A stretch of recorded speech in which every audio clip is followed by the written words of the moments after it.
Speaking of the cold weather, more children are catching colds this time of year, but parents can't give them popular over-the-counter medicines that have been pulled off store shelves.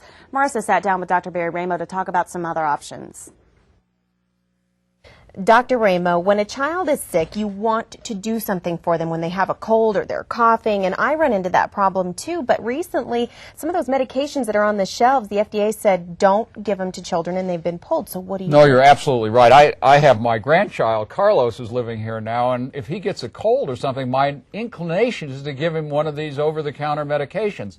But absolutely, you should not do it. Whether it's a cough suppressant or an antihistamine or something with the ephedrine in it to try to dry the kids up, it doesn't make any difference. And all the FDA says 2 months, 2 years. I think it ought to be 6 years and perhaps even later, because one of the points about all this is these medicines really don't shorten the illness and for the most part aren't a whole lot better than placebo. I'd ask you, what are you doing now? Well, that's what I was just going to recommend to you is what should parents do, because you need to feel like you're doing something for your child. I know that I will try, doing the nasal suction if they have a stuffy nose, and I put a humidifier in. Sometimes we use some of the Vicks Vapor Rub, that kind of thing. Well, I think we're really talking about a non-medication approach. What you want to do with your children if they have, for example, a sinusitis is to do nasal irrigation. Now, the kids are not going to be nuts about that, but it certainly is very effective.